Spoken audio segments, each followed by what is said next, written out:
Assalamualaikum warahmatullahi wabarakatuh. Bismillahirrahmanirrahim. Allahumma sholli wa sallim ala sayyidina Muhammadin wa ala alihi washabbihi asma'in nama ba'du. Sedanten ingkang kula hormati wabil khusus teman bapak kula Kiai Haji Agus Ali Masyuri. Beberapa kiai yang tanpa ngurangi rasa hormat saya hormati semua. Ini ada beberapa Gus. Ini saya ngaji insyaallah seperempat jam.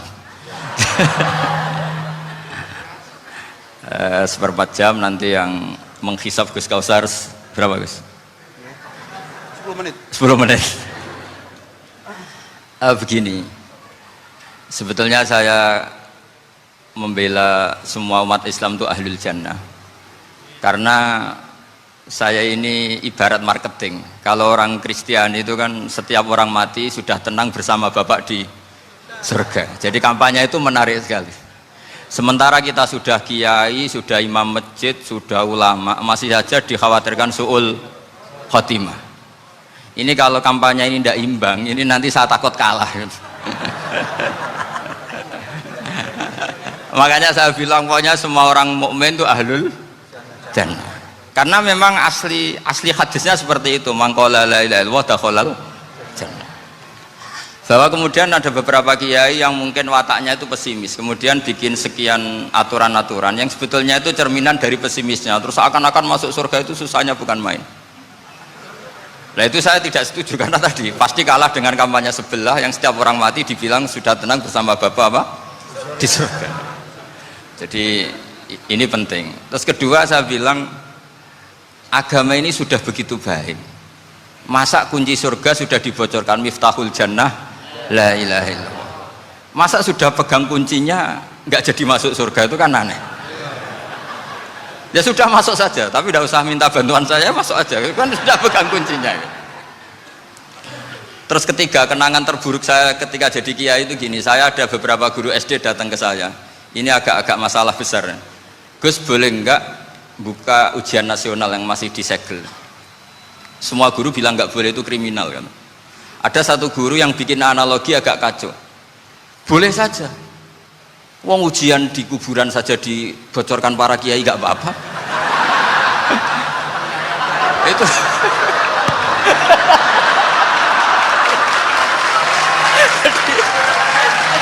Tapi ini kriminal ya. Perhatian kepada kiai, nggak boleh memukul pemateri.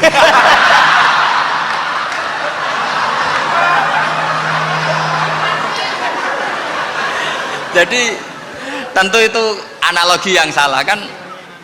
Marrobuka kan, Tuhan kamu siapa, nabi kamu.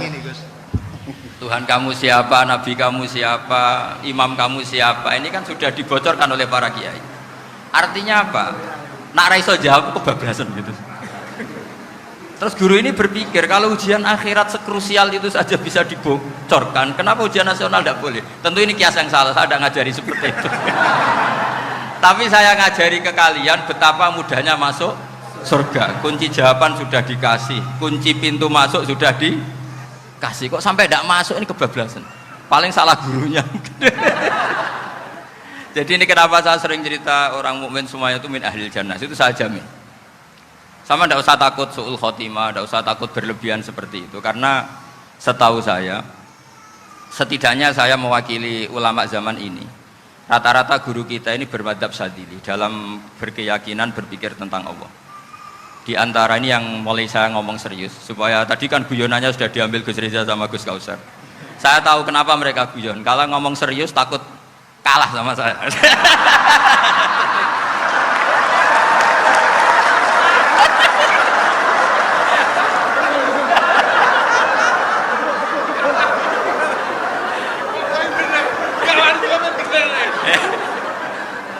Karena saya ini sudah terkenal pemikir serius, jadi artinya itu satu kepintaran mengalihkan.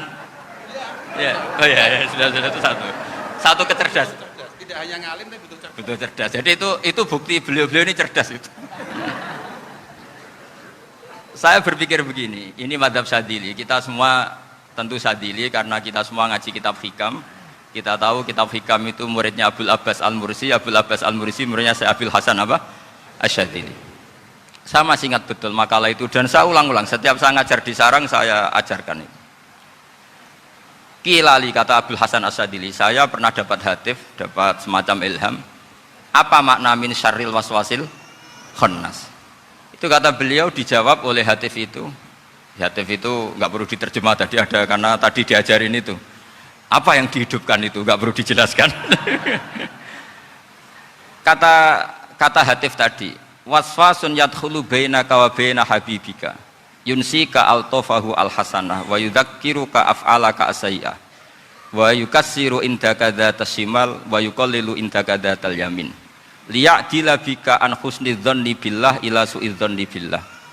Jadi yang dikatakan waswas adalah kamu digiring untuk hanya ingat sisi-sisi kamu yang negatif, dilupakan bahwa Anda punya sisi-sisi yang positif.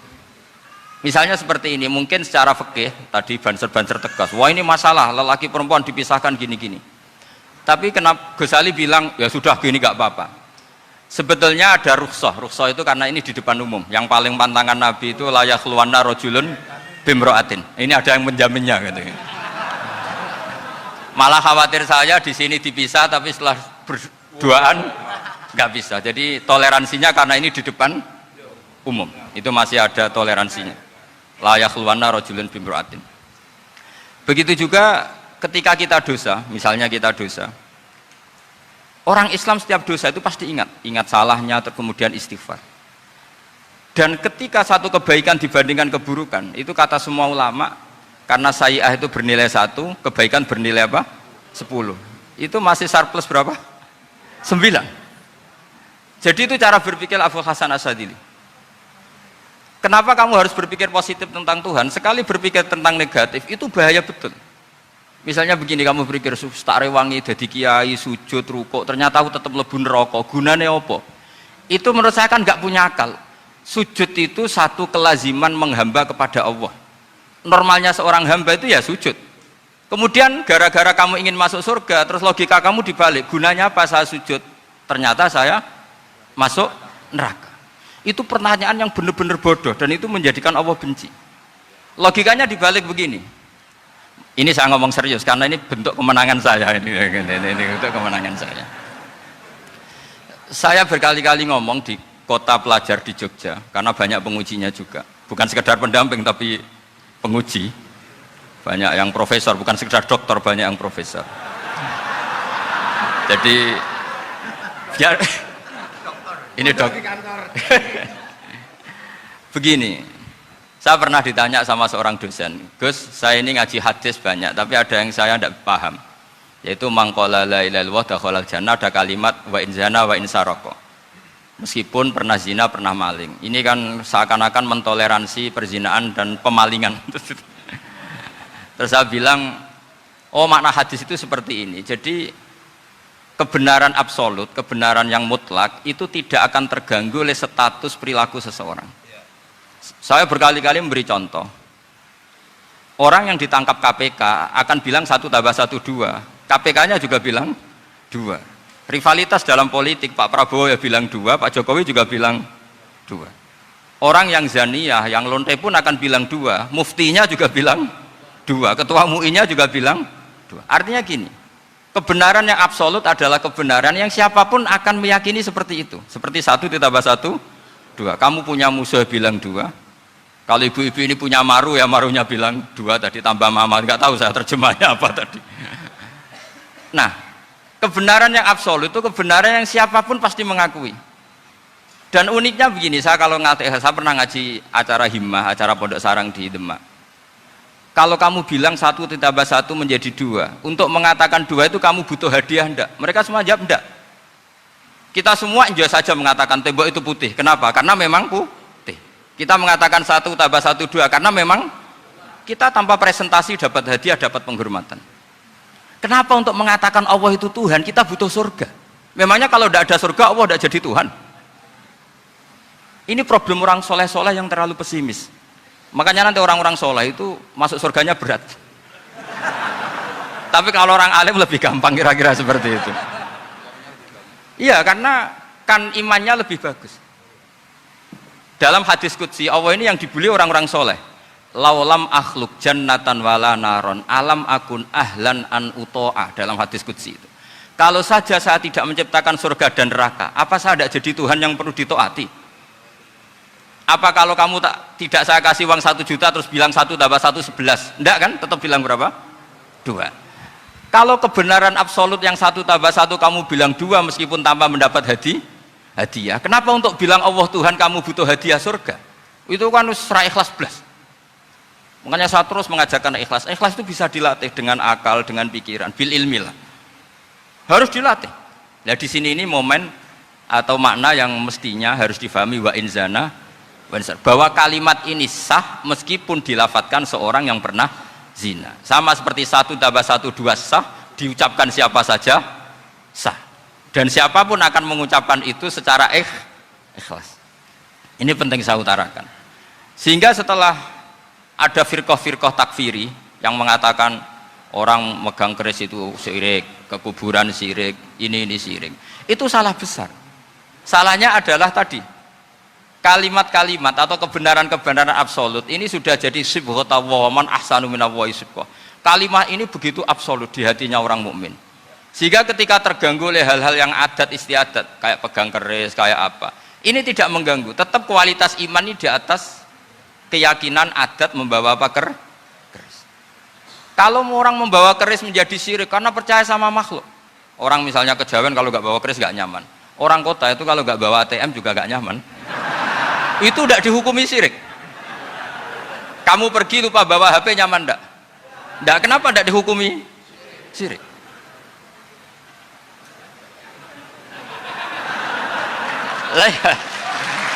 Jadi ini logika-logika. Jadi makanya ini Gus Reza boleh ngeritik saya tuh berkali-kali bilang saya termasuk ulama yang mau bikin gerakan cangkem elek. Karena nanti kalau saya nisbatkan ke Rasulullah itu tidak pantas, karena Nabi ahsanan nasi khalqaw wa khuluqa. Tapi saya siap jadi bempernya Rasulullah Shallallahu Alaihi Wasallam. Pernah ada diskusi di Jakarta, ini kisah nyata. Apa dalilnya setelah sholat salaman? Mana hadisnya? Itu dijawab hadisnya tentu kita kesulitan. Kalaupun ada hadisnya dhaif semua yang masalah musafahan. Akhirnya mau tidak mau dijawab pakai cangkem elek. Boleh nggak kamu setelah salam nyalain HP yang off? Boleh. Boleh nggak ke kamar mandi? Boleh. Oh berarti kencing boleh, nyalain HP boleh, yang nggak boleh itu ingat Allah. Karena mereka mengkritik wiridan, ngeritik salam. Akhirnya mikir deh. Ada nggak hadisnya orang setelah sholat nyalain HP? Nggak ada kan? Tapi mereka nyalain HP nggak hambatan, tapi untuk salaman masalahkan. Ke kamar mandi boleh, tapi untuk wiridan enggak boleh. Akhirnya mereka sadar, oh iya. Lama-lama dibisi gini yang kelompok itu. Kamu itu korban aliran supaya kamu nggak ingat Allah, ingatnya HP-nya. Sehingga orang wiridan kamu kritik, orang nyalain HP enggak kamu kritik. Itu kelompok itu adalah kelompok orang-orang yang supaya orang Islam itu lupa Tuhannya. Itu gerakan cangkem elek tapi jadikan orang sadar. Jadi ini penting. Jadi kalau kamu tidak bisa bela agama dengan jalan yang lurus karena tidak bakat gitu, nggak apa-apa pakai cangkem elek tadi, karena nggak mungkin gerakan ini dinisbatkan kepada Rasulullah Shallallahu Alaihi Wasallam. Kalau soal sanad, saya punya sekian sanad tentang itu, tapi tidak usah kamu ikuti. Ada orang tanya, ya Pak Kiai, kalau setan dibakar di neraka panasan enggak? Ya panasan. Lo kan setan dari api, ngapain harus panasan? Kan materinya sama. Terus Kak Kiai tadi gak kesulitan, dia ngambil pasir, disawur di wajahnya. Wah sakit Kiai, kamu kan dari tanah, kena tanah kok. Jadi itu ada sekian, artinya gini ya, kalau kesulitan jawab pakai baik-baik ya sudah pakai cangkem elek itu aja kan. Nah, tapi tentu kan gerakan ini tidak mungkin dinisbatkan kepada para nabi. Tapi saya pastikan meskipun nggak bisa dinisbatkan kepada para nabi dari segi cangkem elek tadi, tapi secara semangat itu sama. Saya punya sekian contoh. Bener Gus Riza tadi gojok saya ngawur-ngawurnya itu masih punya sanad. Itu pas saya ngawur pun masih punya apa? Sanad. Nabi Ibrahim itu ketika faja'alahum juzatan illa kabirallahum itu si berhala paling besar dikasih kapak. Ketika mereka geger, ini siapa yang berhala-berhala kecil? Kata mereka, sami'na fata yadhkuruhum yuqalu lahu Ibrahim. Ya kira-kira Ibrahim lah gitu. Terus setelah Ibrahim didatangkan, siapa yang melakukan ini semua? Ini jawaban Nabi Ibrahim, bal fa'alahu kabiruhum hadza. Ya tanya yang bawa pedal, saya kan tidak bawa kan. Terus kata orang-orang, otak kamu itu di mana? Masa berhala disuruh nanya, kan nggak bisa ngomong. Ibrahim kembalikan, uffil lakum walima ta'buduna min dunillah. Lalu otak kamu di mana? Sudah tahu nggak bisa ngomong kok disembah gitu. Itu ada kata uffin. Uffin itu kalau diterjemah kira-kira ya agak-agak jancuk gitu. Kira-kira seperti itu. Ya kira-kira seperti itu. Jadi Sekarang dalilnya jancuk apa Gus? Pakai jangan biasa kalau misalnya saya bilang sudah itu. Gimana? Jancuk itu dari daksu, dak tinggalkanlah suan perkara sing elek. Krono ilate wong Surabaya kakean rawon, akhirnya ngomongnya jancuk.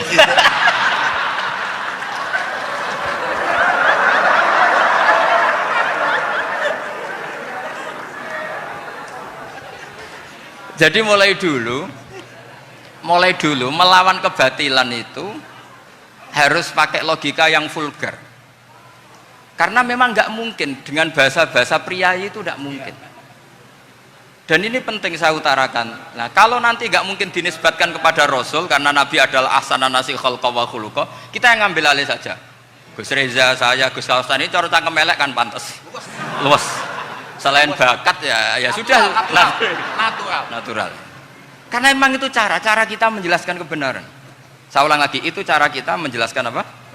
Kebenaran. Mau tidak mau. Saya pernah ditanya sama seseorang, Gus, beberapa nabi itu kan poligami itu bukti hipersek. Karena yang tanya itu orang nasionalis yang nggak pati senang Islam. Terus tak balik tanya, perempuan itu makhluk lemah enggak? Ya lemah. Kalau nolong lama satu itu gimana? Ya baik. Kenapa nolong dua jadi tidak baik? Harusnya kalau nolong tiga tidak baik. Tapi saya tidak dukung poligami. Ini cerita. Setidaknya mereka jadi ingat. Saya itu pernah ditanya agak-agak orang ateis.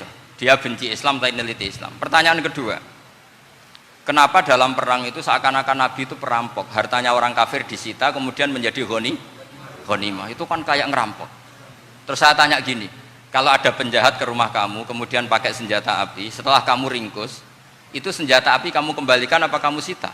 Oh ya saya sita, kalau tak kembalikan dipakai ngerampok lagi. Ya sama seperti itu, kalau kekuatan mereka dikembalikan akan dipakai kekuatan mereka lagi. Jadi ya lagi-lagi ini kemenangan orang serius. Karena nanti guyonnya sudah dintekno sama Gus Safa sama Gus Riza. Nah, kenapa saya ngajar begitu rileks, begitu santai? Karena pikiran saya sederhana. Fa innal uqula muttarratun ila qabilil haq. Akal sehat pasti dipaksa menerima apa? Kebenaran. Sehingga kebenaran itu tidak usah kamu ngomongkan secara serius, tidak perlu. Kebenaran itu mudah diterima. Saya itu pernah ngaji berkali-kali di Jogja di mana-mana sampai ada buku seorang dokter nulis tesisnya itu bangga lagi menjadi muslim setelah ngaji saya itu. Karena saya menerangkan itu ringan. Orang Islam itu harus mencintai Allah. Ciri utama cinta itu tidak tegang, rileks. Saya bilang begini, kalau kamu pernah 1 tahun digratisi orang rumah, makanan, kamu kira-kira itu mudah nggak mencintai orang yang berjasa sama kamu minjemin rumah dan kasih makan gratis? Mudah kan? Apalagi kita ini mudah mencintai orang yang minjemin mobil 1 tahun, ngasih rumah 1 tahun, apalagi selamanya. Kenapa kita tidak mudah mencintai Allah yang memberi kita bumi, air, oksigen, semuanya kita dikasih Allah? Akhirnya mereka mikir, wong mencintai seseorang yang ngasih dalam durasi 1 tahun saja mudah, apalagi mencintai Allah yang ngasih kita tanpa batas. Itu disebut walladzina amanu asyaddu hubbal lillah. Orang mukmin itu mudah sekali mencintai Allah. Caranya dilatih tadi. Kita mudah mencintai orang yang berjasa sama kita. Kenapa tidak mudah mencintai Allah yang tentu jasanya lebih besar? Nah, karena akhir-akhir ini banyak orang yang terlalu nazir, terlalu apa? Kata Nabi kan basyiru walatu nafiru yasiru walatu asiru. Sehingga saya bikin gerakan. Pokoknya semua orang mukmin pasti masuk surga. Nanti soal ada kesalahan-kesalahan kecil yang menjadikan orang su'ul khotimah itu sifatnya kehati-hatian. Jangan menjadi hukum. Hati-hati itu tidak menjadi hukum. Kalau kamu nyupir hati-hati itu bukan berarti pasti kecelakaan, enggak. Hati-hati itu ya hati-hati saja, tidak menjadi hukum. Ini penting saya utarakan karena kubu sebelah kampanyenya sudah tadi, setiap mati mesti tenang bersama Bapak di surga. Sementara kita mau kampanye, kamu sholat tidak mesti diterima, haji tidak mesti diterima, jadi kiai tidak mesti masuk surga. Coba kalau kita kampanye gitu terus, yang mau jadi muslim itu siapa? Jadi ini sudah tak perhitungkan matang-matang saya milih mazhab seperti itu. Ya ini saya pikir sudah, ini pembandingnya supaya punya waktu. Saya suka sekali. Nah ini yang sesi terakhir ya, sesi terakhir. Saya akan cerita fikih karena Nyun memang sewu Gus, ada iklan sebentar dari ibu-ibu, pentolan mic kurang dekat ke mulutnya Gus Baha. Sehingga suaranya tidak terdengar sampai ke belakang. Oh, gitu, pentolannya didekatkan Gus Oh, ke mulutnya. ini kalau ngomong konotasinya itu mesti nyerempet. Sudah apa ya? Sudah ahlinya di situ. Ya malah ada di situ.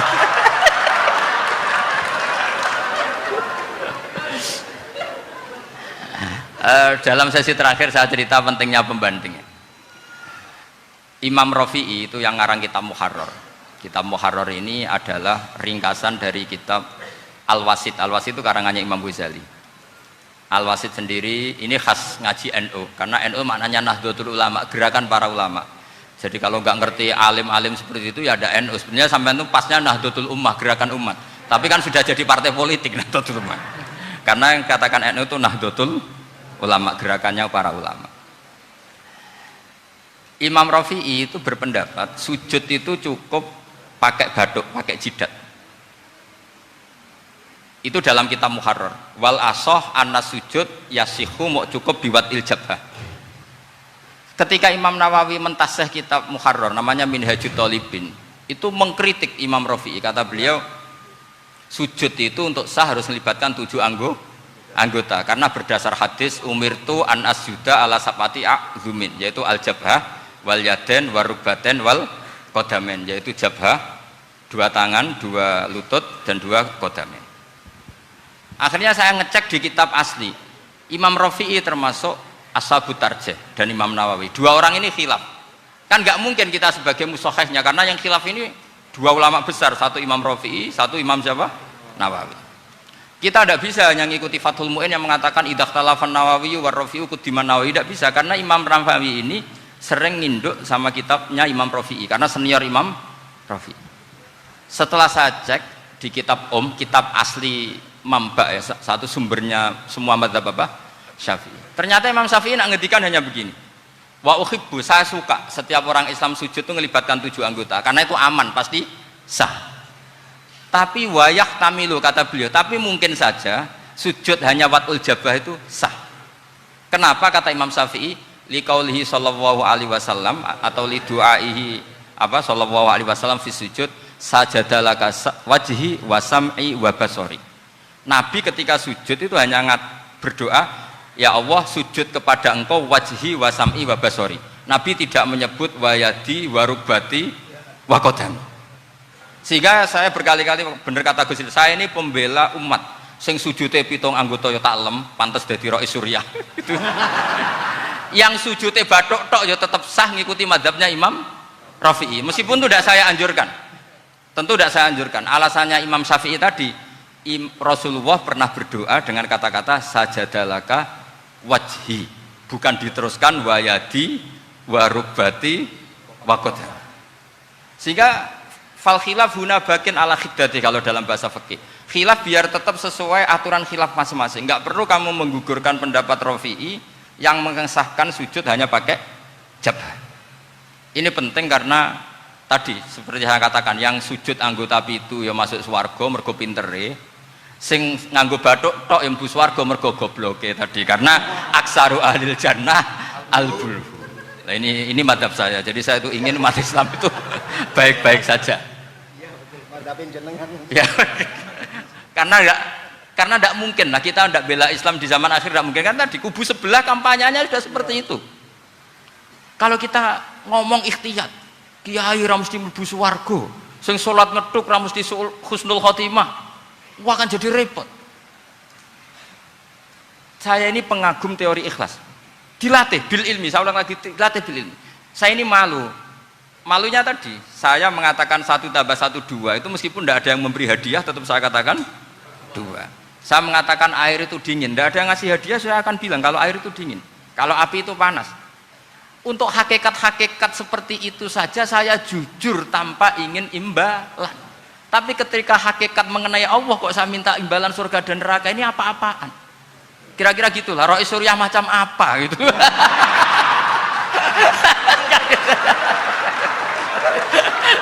Ya saya kira demikian. Assalamualaikum warahmatullahi wabarakatuh. Waalaikumsalam warahmatullahi wabarakatuh.